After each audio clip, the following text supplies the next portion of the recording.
Reclam, genties and ladlemen, it is in fact your boy, Sir Edward, and welcome to episode 14 of Cracking the Shell. Someone keeps letting me make them. Please stop me.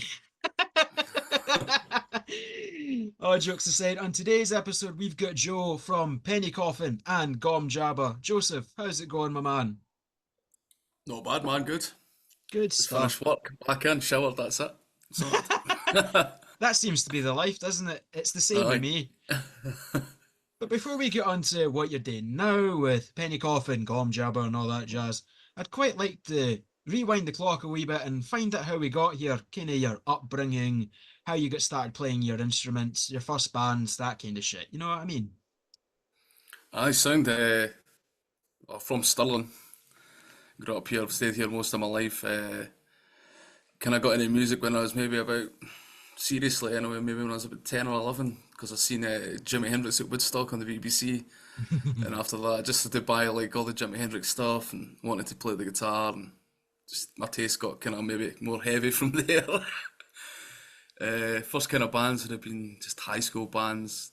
Like I played in a pop punk band when I was like 14, and eventually started playing metal kind of later on.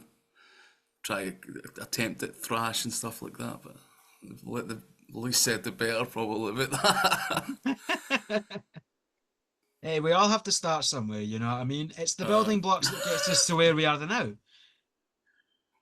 And I can still hear some teeny tiny wee remnants of thrash in some of the penny coffin stuff, so it's still there. oh, I still love thrash. Like I still like all the same music I did when like I was a teenager. Yeah. So it's So do you remember what that first kind of aha moment was for death metal?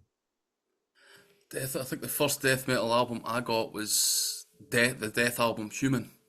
Oh, that's a good one. Back in the days when you used to go to like Virgin HMV and buy CDs, I think I'd Mm. heard that they were influential in other things.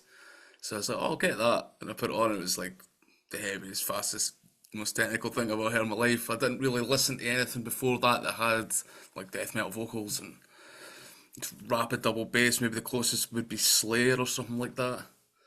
Aye. And then from there, like this back when you start downloading stuff for free off the internet, you start getting like Cannibal Corpse and stuff like that. It probably clogged your old computer with viruses and it was named Oh, the it wrong definitely did. thing. Oh, here's the new Cannibal Corpse album. Oh, no, it's a virus and it's some weird kind of furry porn. I don't know. I was Gotta be actually careful going with that back shit. on there used to be like fake Metallica songs that used to come on Yeah. like Kazaa and LimeWire and all that. And I was actually listening to a couple of them a couple of days ago. One of them actually I found out was it was a total guitar like how to play like Metallica instrumental thing, and that was shared on these as like the new Metallica song for years. But it's actually probably better than what they put out at the time. I mean, they still have some good songs here and there, but in terms of like complete packages, it's went downhill. It's Ah, it's time it's definitely. time to pack it in.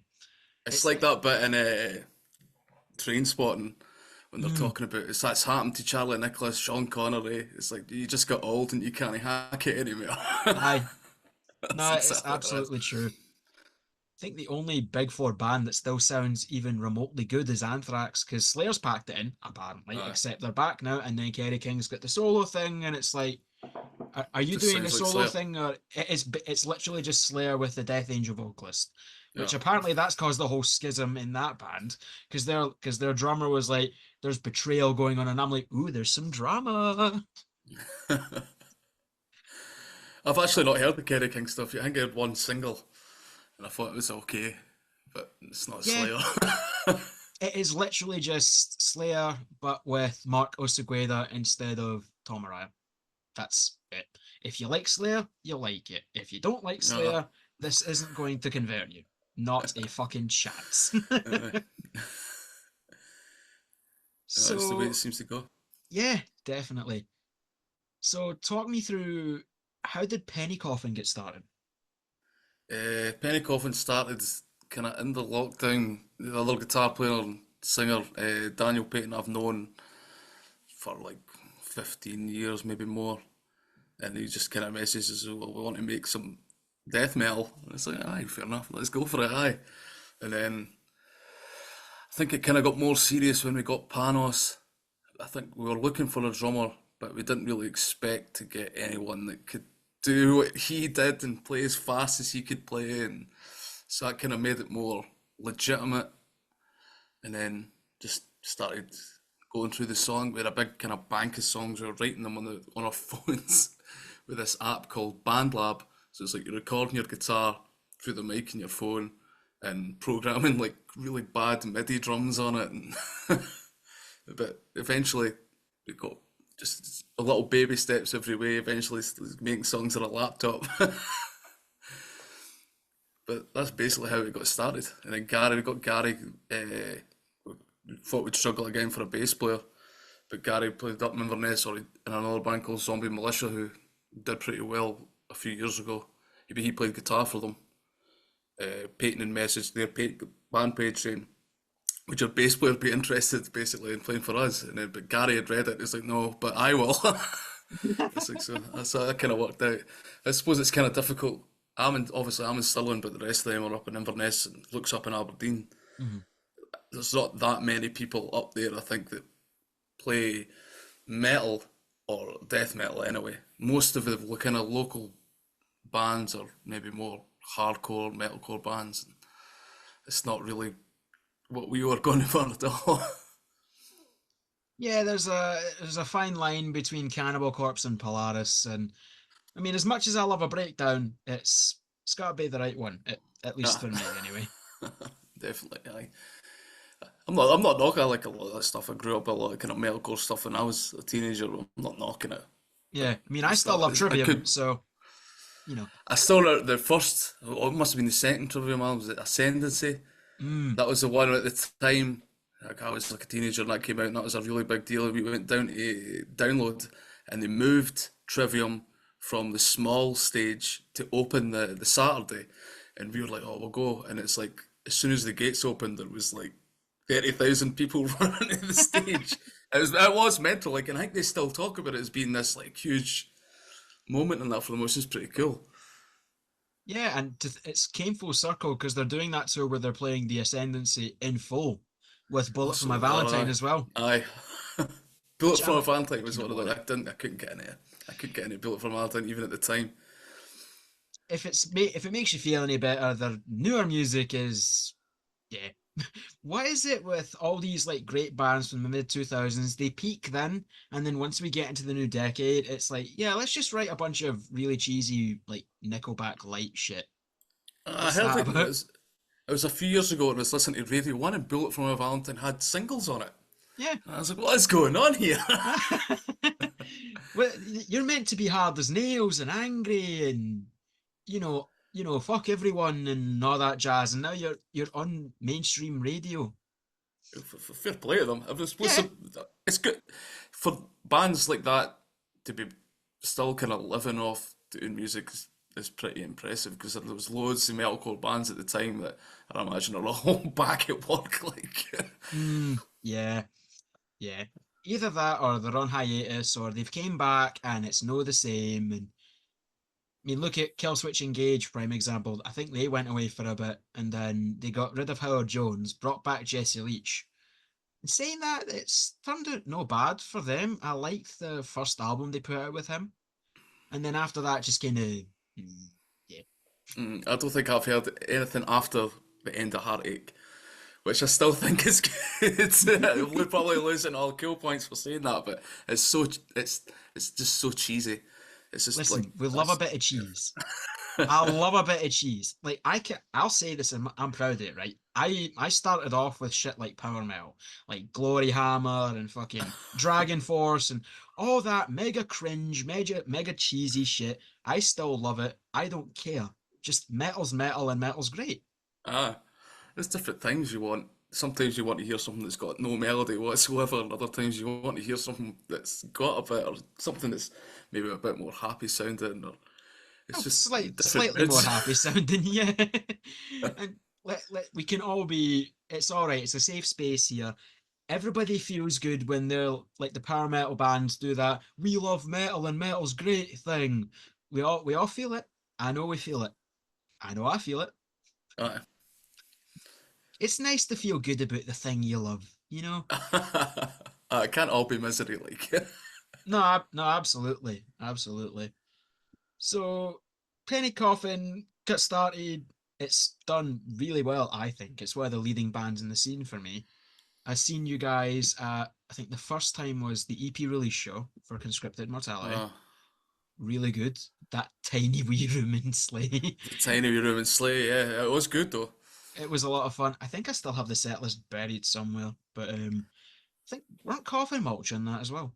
Can't Coffin remember. Mulch played first, Yeah, they did. because Al, the singer, had to go like chaperone a high school dance because he's a school teacher. So he had to. He says, "I'll play it, but I'll have to leave before like a certain time to go like look after the school dance." You're like, "All right, that's fine."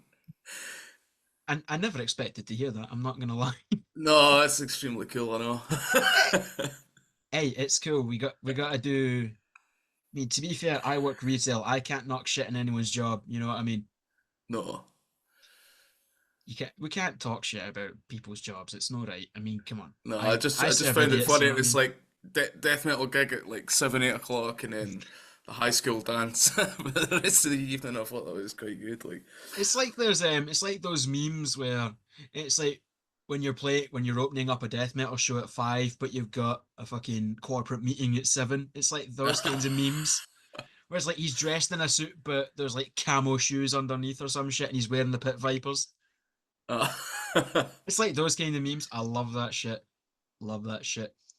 So when did Gom Jabbar kind of kick about? Because it's similar to Penny Coffin in that it's got a lot of this kind of really intense atmosphere, almost industrial type effects, and the really gore grind style pitched vocals, but it's the complete opposite tempo, which I love. I've always been a sap for uh, more doomy type stuff. How did that come about? the first two songs were like old Penny Coffin demos, like really old ones that were writ kind of before we knew we had a drummer that could play fast. So it was like we'll do these faster songs, or not all the slow ones. So we were just kind of sitting about and just like making music in the laptop. So I'm going to re-record them, and I re-recorded them. I was like, give them lyrics, and it's like, oh, maybe like I'll put it out. I was like, I'll just put it on Bandcamp, and if folk like it, they like it, and I'm not going to promote it or anything like that. Then a few months later, the guy who runs the label Darkwoods email says, "You want to put a physical release out?" And I was like, "Oh, guys, sure money. Like, if you want to do it, you do it." It's like I've got another song I think that I could kind of finish off and put it on. It'll be better maybe with three. So that was at the end of last year, and then he's after everything was finished, he just got back in touch saying like, "This is the slot, and this is when we'll do it." And to be fair, the guy put a lot of effort in it, kind of promoting it, making videos and sending it out places and that. It wasn't many copies, but it was cool to do it anyway.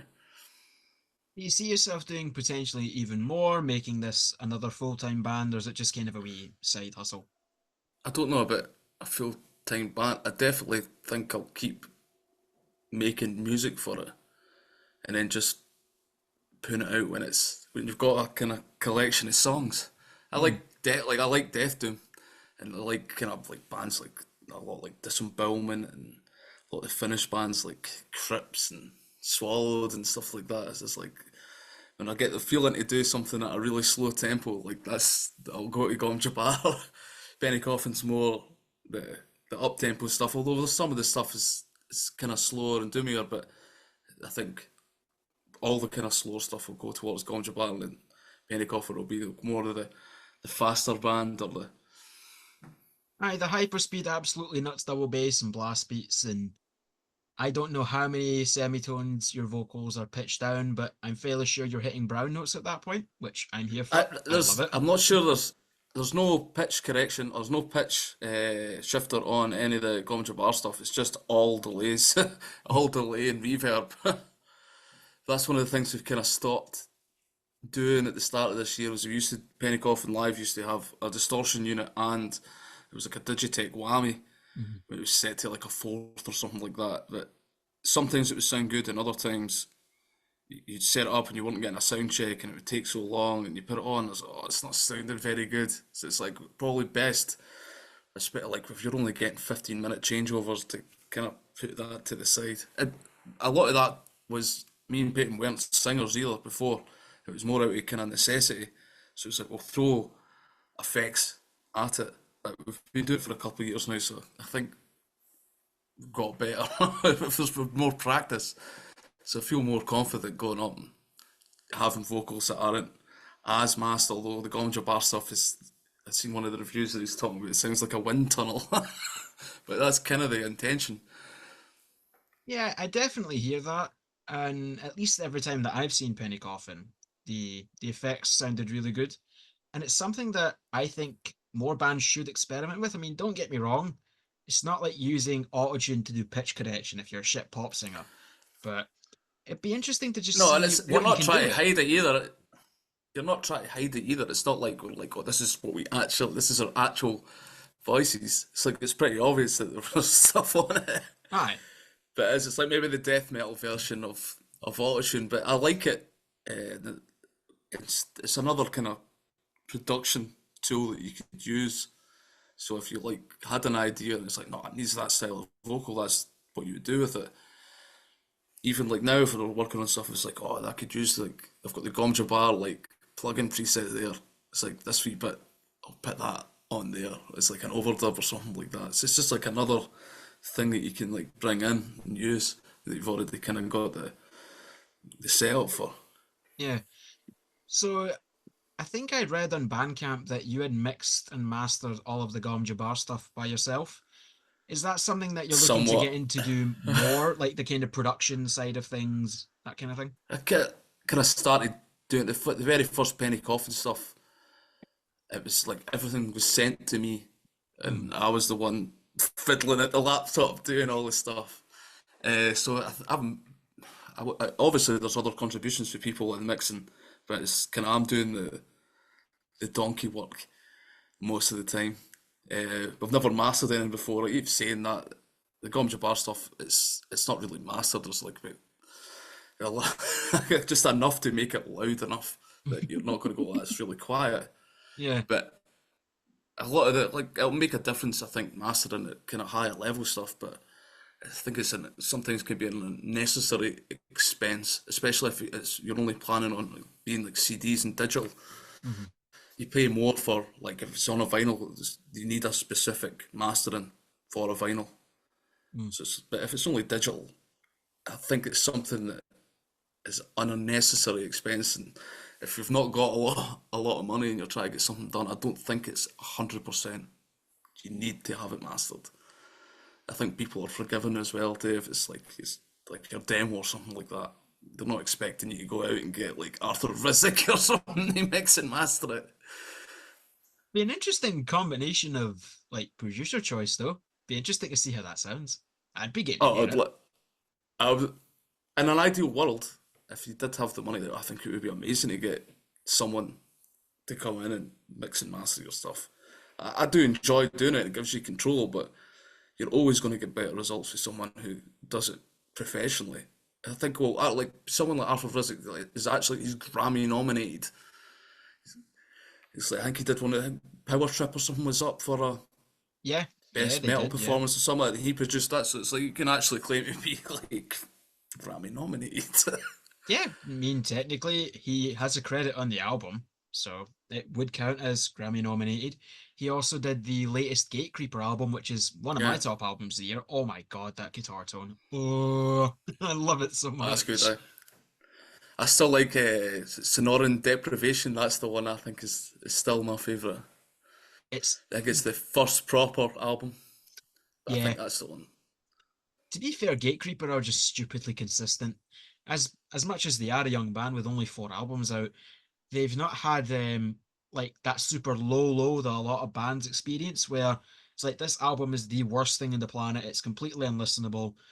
But at the same time, a lot of these kind of very consistent bands like Cannibal Corpse, Black Dahlia Murder, they don't have low lows, but they also don't have that peak where it's like this is the like magnum opus, it's the top of the mountain. Hmm. Which it's an interesting discussion to have. Like, if you had a discography that was fairly expansive, would you want it to have like super high peaks at the cost of having like really low lows, or just everything to be really consistently good, but nothing super mind blowing.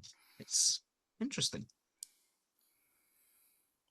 I think if you're successful, then you're definitely going to be enjoying that. But I think Gatekeeper anyway, like the last album is like it's got more of like a melodic death metal influence, which, but if you consider like they're probably like the biggest of the like new old school death metal bands, that's more. I thought it was more brave than just putting out like Sonoran Deprivation 2, which I think, and they've been on the go. That I think Sonoran Deprivation must be over 10 years now, and that was one of the first like old school death metal albums that was like in like indie press, like Pitchfork and stuff like that.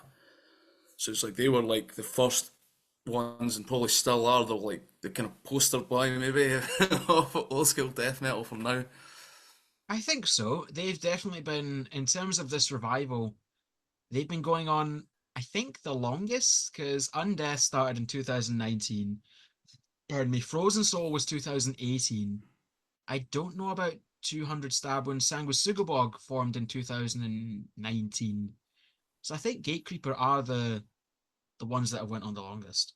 hmm I remember there was quite, just before Sonoran Deprivation came out, there was quite a lot of. They got good. I think they played South by Southwest in Texas, and they played. There was just like there was like a buzz about this. Like oh, it's like they sound like Dismember. Like they've got HM2 guitar sounds, and it's like that at the time. It wasn't a big thing. I remember like one of the big changes I think with bringing back more of the old school sounds was it started to appear in like stuff that would be more like things that only wrote about black metal or doom before started writing about death metal. Whereas before they wouldn't touch brutal death metal or slam or anything like that. But it's like that got thrown in with the kind of, I don't know how you, this is not arty, but more the kind of what the press kind of liked and writing about them. Hmm. Yeah, as But they came out first. yeah, as I've seen and I remember reading one of Rob Halford's biographies, which are fantastic reads, describing the press as the wrist merchants, which is a fantastic phrase. Fantastic phrase with lots of naughty connotations. But definitely it's got a lot of attention, and you're seeing them play all of these like mainstream festivals as well that you Uh, wouldn't see touch death metal with a 10-foot pole, 15, 20 years ago, but now are all over it. Especially mhm. bands like Sanguisugabog, they're getting a lot of attention, which Yeah, frankly deserved. I love them. I saw a copy of I've not seen a copy of Kerrang for a very long time when I was in HMV, and I can't remember if Sanguisuga Bog were on the cover or but they were interviewed in it, and I was like, that's madness that like Kerrang's like it's not obviously not a pop magazine, but you're not expecting to see Sanguisuga Bog like on a few pages, like Yeah, it's like fair play because it's like very extreme music. It's not going to be palatable to most rock music fans. no, definitely not. But I remember I first heard it. I don't remember what song. I think it was either Gored by a Truck or Dead as Shit. And I'm like, this is the band that I've heard in my head for so long, but it's Uh, finally a reality. I had there's I can't remember the name of the demo, like Turkish Blood Orgy or something like that. 10 out of 10 And title. the very first song on that has like as soon as it came on, you're like, that is fucking ridiculous how heavy that is. But it's like that moment, that riff on that is like they'll never beat it. It's like every time they put something out, I keep listening and I'm like, yeah, I'm enjoying it. But it's It's just not not that. like that very far. It's just not that riff. It's like you could just retire. You put out one good song, you've peaked, that's it. You can Ah, go it's on like tour if with I wrote Cannibal that riff, Corpse I'd be like, forever. nah, that's it, that's done. Aye, that's it. I'm no topping this, lads. In saying that, they did kind of.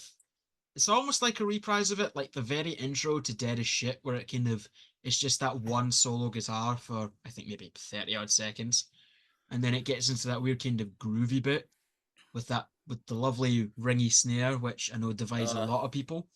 I I don't. like it. I like You like a ringy snare? I like a ring snare. I think it's obviously there's loads of slam stuff that's got it, but I just think you can't. Everyone, if it's like what's this the word homogeneous, I think is the word where people everyone uses the same stuff, same plugins, same drums, the same everything. It's like, why not do something else and have a band like Sugabog with a ringing snare? Yeah, definitely. I've also noticed that the kind of new like production with slam is, if you've ever heard the band Peeling Flesh, the guy behind that, he does Slamnasium recordings. A lot of bands are going to that now, and it's ultra. It's weirdly polished, but also super raw as well. It's a very weird way to describe it. You'd need to hear it, I think. Uh, Slam's not something that I know a lot about, but my knowledge it probably starts and ends with suffocation. It's a good start. It's a good start, and I'm very happy Uh, I finally got to see them with Sanguisuga Bog. There you go. They always seem to come back up, oh but yeah, that show was incredible. I wasn't at it. I should have went. I can't remember if I was maybe on holiday or something at the time, but I Oh, wanted it to was go, but brilliant. it never happened. It was brilliant. Suffocation killed it. Sanguisuga Bog killed it. They also brought out Organectomy, which is a really good brutal death metal band from New I've Zealand. heard Luke talk about Organex, but I think Paul played them in the car. That's what we were. If the times we were going down last summer to I think it was Leeds and Bolton. Luke Mhm. was driving, so it's his music, and you get exposed to a lot of slam then. He's a very slammy boy, and that's why we love him. That's why we love him. But it's weird. That's kind of how I discovered old school death metal. I worked my way backwards. I found deathcore first, which I know it's a kind of a dirty word to all the old heads, which breakdowns aren't true. Oh, fuck off.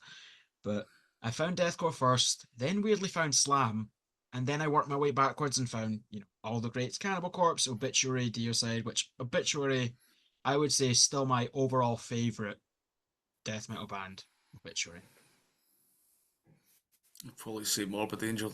If anyone's here playing a Coffin, it's probably pretty obvious. Yeah, there's a smidgen of Morbid Angel influence, It's just a submission, tiny bit. but it's like you can't escape. You just can't escape it. They've got such a kind of unique style, and there's like certain note choices and stuff that if you do it, it's just Morbid Angel, which is there's not many bands you can actually say that about, that you can like start writing like a riff and it's like, oh, it's just like you're sounding like Morbid Angel. Yeah, in saying that, that's immediately what I thought when I put on the new Timvos album that came out earlier this year. I'm like, Oh, it does it. wait a minute, no, that's Timvos. Did I pop on Covenant or some shit? Nope, nope, Timvos. Which I'm fine Oh, that with it. album's really good. I really like that album. It's so good. I need to get them on here as well. I'd love to chat shit about that album. But that's a good one. It's cool seeing everybody put out all this new stuff in Scotland. That new Timvos album, the new Coffin Mulch album from last year. Yeah, Be interesting to see who's next to put out a full length album, because I those two think kind of, I think it'll be Brain, but I yeah, think they're eight. I think there's 7 or 8 songs finished. I don't know. I don't think it's recorded or anything like that, but I think they'll be pretty close to having an album. it's the race to I the think next I full don't. length Couldn't tell album. you anything about it. I just know. They'll be having one soon. They've definitely been playing a bunch of new songs live, and they've all been brilliant. But it's always fun when they play. It's just fun. Yeah. They're so good at what they do. They're a really good live band, and again, I need to get them in here. That's another one that I'd love to Mm. have in here. Same with like Coffin Mulch as well. I've spoke to them as well. They wanted to see when they were going to get back from tour, which I think they are now. So hopefully I'll get Yeah. something with Yeah. them. But there's a lot of good shit coming out of this country, and it's really cool to be a part of it. I'm really happy to be a part of it. There's so many. Like 'cause you start talking about some of them and then you forget. It's not even just like death metal. Like it's a band. I think they're from Glasgow. I think it's just 2 guys called Grat Strigoi. It's like black metal or like doom and black metal, but the stuff's like absolutely unreal. Mm. And like when I first heard them, I was like, wait a minute, these guys are like they're Scottish. It's like this is like proper like elite level like at what they're doing. I definitely But need to there's check them loads, out. absolutely loads. And not even just Oh, in good like. extreme metal. There's also a lot of like crossover thrash, hardcore stuff, even just straight Mm. up thrash as well. Like I was at the Grove Street show a few weeks ago, and there Oh was yeah, Hardstare hard sell. and, oh, what was the other one? There was another one. Um, Were there two openers that night? I genuinely don't remember. Maybe Fatal Collision. No, I don't Arctic think and they Fatal were Collision are the on. two kind of the bands that like have the thrash crossover kind of sound a bit. Although Definitely. Heartseer's probably more of a hardcore band. They definitely lean more hardcore, especially in like their live show. It was very hardcore-esque. A lot of the same kind of stances that the singer takes, where he's nearly on the floor and all that Ah, kind of shit, and everybody's going mental. There's also Gaslight as well. They're really good. They've got two Gaslight. I members. think they I saw them. Who were they supporting? Cryptworm and Slime Lord. They were on first. Yeah, I'm that sure it was was really good. Gaslight. They were good. I only seen maybe the last 15 minutes, but they were good. They're really Yeah, young as well. yeah, they are. They've got two members of Jaundice in it. I think it's Jude Aye, and aye. Ella from Jaundice that also play in that. I think. I'm not actually sure. But I think it's definitely the guitar player's at Jude. I think yeah, he was Jude. definitely. I'm not sure of Ella. I think it was. I think it was a different bass player. Mhm. But I thought they were really good. Aye, that's one of the things that's been nice maybe in the last year or so. That it's you see maybe more younger folk getting their bands on the go. I think in general, most of the kind of bands like Scottish, probably most bands, they're all kind of maybe around my age, and by the time you're at this age, like you're more likely to drive, you're more likely to have a little bit of disposable income that you can throw at doing music. I think it's so it's really harder when you're younger. It's like and they're doing so. See these bands like get up and started. It's good, like because I know how difficult it is when you're that age. I wish I had the confidence of like people like the guys in Jaundice. Their first ever show, Ivory Blacks, nearly sold out. The first band on an all-day festival. A Dead of Winter, aye. Ah, they were really good though. That show was honestly one of the top shows in my life. Honestly. I really enjoyed it, but I had to stay sober all the time because I was driving. But I saw it like every band. Like I went, well, as a fan, it's just good that I asked to play. Yeah, that was a yeah, so that's three times I've seen Penny Coffin because it was the EP release, Deicide, and Dead of Winter. So that's yeah, three times. I could have sworn there was another one. I did remember Deicide and the EP release. I just couldn't remember the third one. But it was Dead of Winter. You go to this many shows like I do, and it gets hard to remember. Ah, they all just merge into one. It honestly does. And then, especially with me, and a lot of times I'm heading straight from work, like straight from work into a taxi up to High Station because I live in Falkirk, straight into Glasgow, go to the show, go home, and then a lot of the times I'm up at 5 o'clock for work the next day Ah, because I hate I myself know that pain. apparently. Aye. I'm almost glad I It's don't better drink to be tired than missing out. Or if you don't drink, that probably makes it easier. Well, slightly. that's definitely what I've found is if there's times when I've got to drive, go see bands or go play, it's always better the next day when you've not been drinking. And you don't wake up going, oh, what the fuck was I saying to people? Yeah, you go to these things to experience something and make memories. I never did get that whole thing of everybody goes to a show, they get blackout drunk, and then they don't remember anything. Don't remember anything now. Or what I've found is the people who are more drunk, maybe they watch the first couple of bands and then but the headliner comes on, they're all outside smoking. It's like you're missing half the set. What you doing? You know? I It's like steaming, doesn't matter. mean, you know what? As long as you're happy and you're not breaking any laws or hurting anyone, who cares? You know? Aye, it's true. As long as you're not hurting anybody, I don't care. As long as you're responsible. But so while we're here, so Gom Jabbar played their what was it? I think it's their first show, isn't it? A few days ago. First, this the one off. The one off. It's like, nope, The one that's off. it. We're going back into our cave now. You had your chance, you blew it. No, it was good though. I enjoyed it. It was. I had no intention of ever really playing this stuff live, and then Derek from Coffin was messaging me saying, basically, would you be interested in playing it if you could get like a lineup together to support or part of the support for Blind Monarch because he was going to be putting it on at the audio lounge, and I was like, if you can find guys willing to do it, aye, definitely. So lucky for for me anyway, he agreed to his pal Ben and Ewan from, I think it was Savage who plays in Hardstyle and stuff like that as well. All came down, we had like 4 practices at the audio lounge, and I thought it went pretty well. Like it was really enjoyable playing music with those guys. Like Potentially be a wee super group going on there. I think that's something that would be really cool. I think it depends on what the kind of offers would be if everyone was up for it.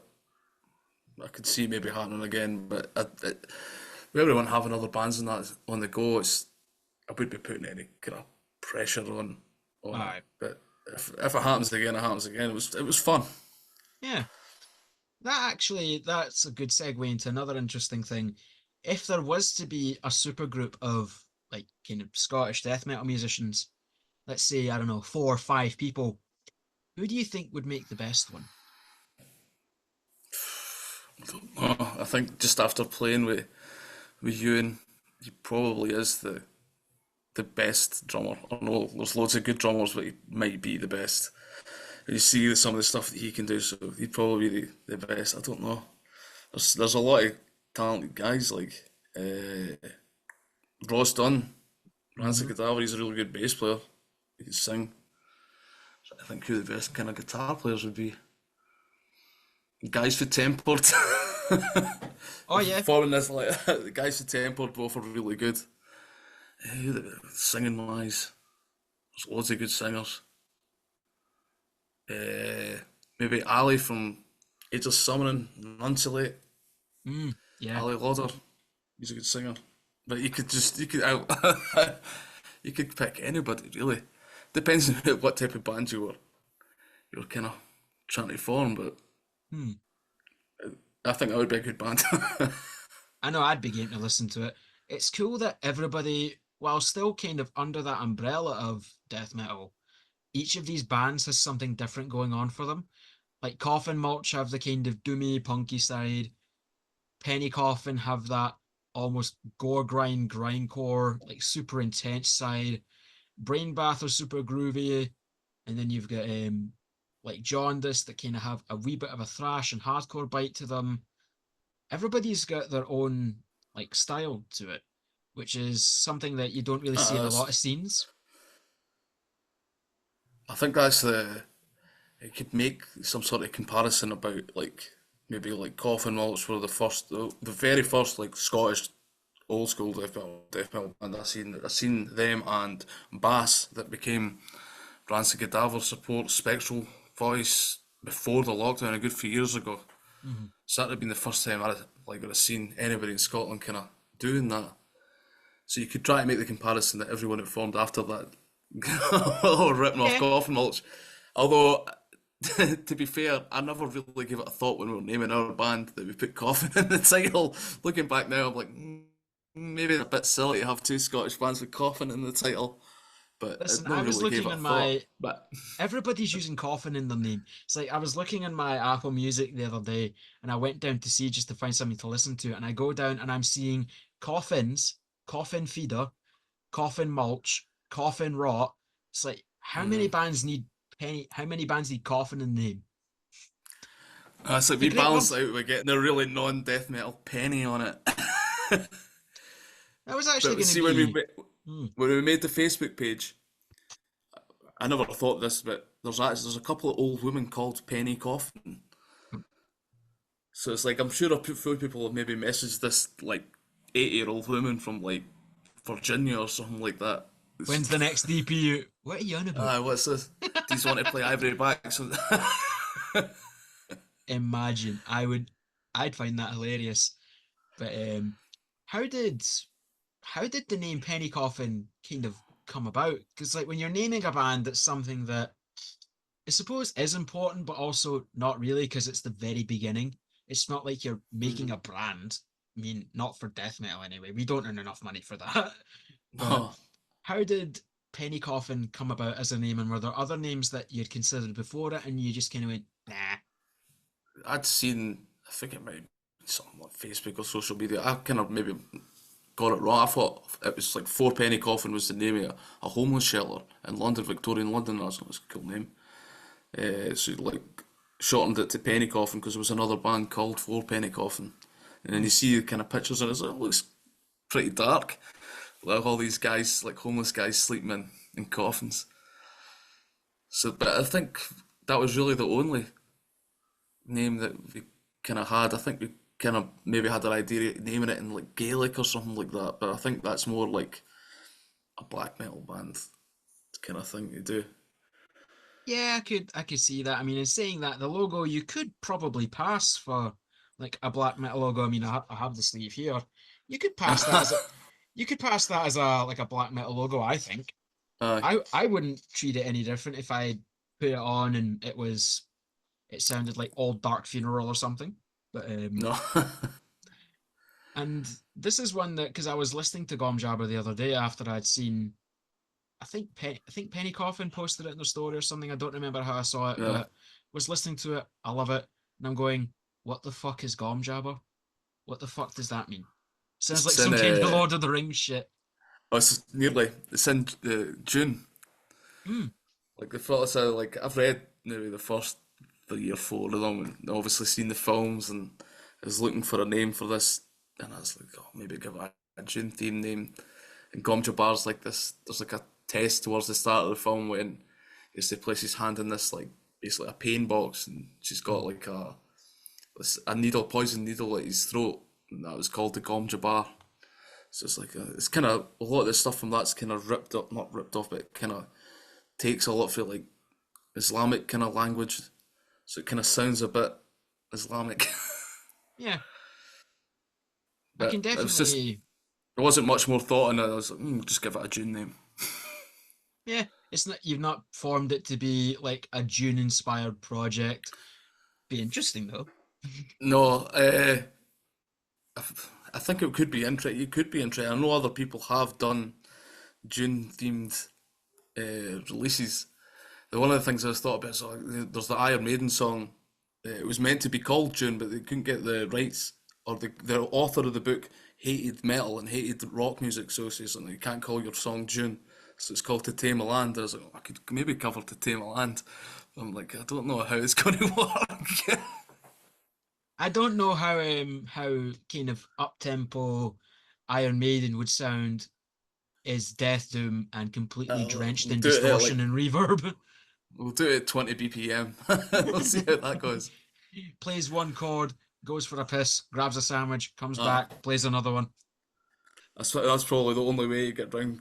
I don't know how you do it, but maybe. Someone's done that. Someone has definitely taken something like fast, like Iron Maiden or like Metallica, slowed it down to like 100th of the BPM, and it's like one chord, 20 minutes Uh, pass, and then there's another one. a band called Thou who they do loads of covers and they're really good. But they do like full albums of Nirvana covers. It's like Doom, like really like sludge. They tuned down to F sharp on 6 strings. I'm not gonna They lie, do that like actually sounds great. I'm just it's actually it imagining it is. now. It's better than Nirvana. To be fair though, Nirvana anything's better than I like Nirvana. that. I like Nirvana. I'm not going to say that, Too late, you did. but Too I think late. the Thou covers are definitely heavier. To be fair, you could basically take any song, make it heavy, it'll make it better. It's like Children of Bodom doing that cover of a Britney Spears song. It's I've never like heard that. it's actually Never heard that. it's interesting. It's I mean it's like Finnish Melodeath. It's Finnish Melodeath, Britney Spears. And I remember I played it for somebody in work, and they just kind of looked at me with like wide eyes, going, "You're a fucking psychopath." Now I'm just going, uh, "Yeah, this is what I listen to. I'm surprised that nobody thinks I'm a weirdo." I mean, I'm sure they yeah, do. I keep all the metal side away from my work because I just know that people just won't understand it. So I'm like, we'll just keep that to the side here. We'll just talk Yeah, about football. I don't even have that to talk about, because literally it's with me, it's either metal, video games, like kind of nerdy shit. I'm not gonna lie, I never really got into a lot of sports. I'll watch the rugby if it's on, but you're not gonna see me throw down on my chair and go, "Oh, let's watch the rugby."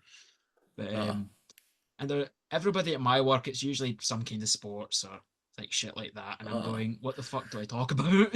I said it's like this is the default conversation for men at work, especially if there's like age differences and stuff like that. It's like, what did you see the football? That's it. So if That you're not into immediate it, it's break the like ice, yeah. it would be impossible.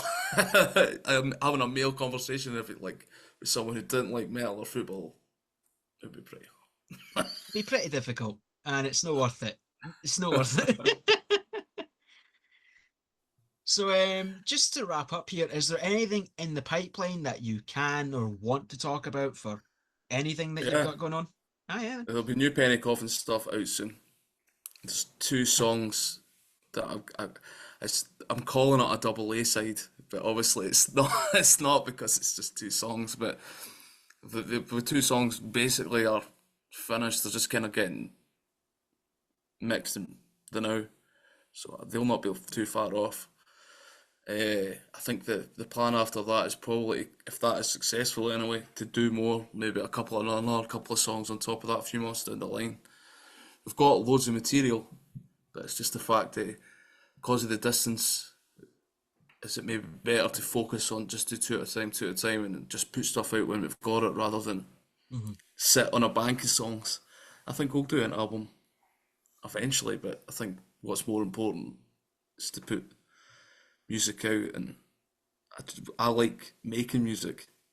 So it's like I get itchy. That's like if that's what the Gom Jabbar stuff is like. It's like Aye. if I've not got that Penny Coffin stuff to work on, I'll still want to make music in the house and work on stuff. And so I think, but Always there'll having be a Penny something to Coffin do. eventually.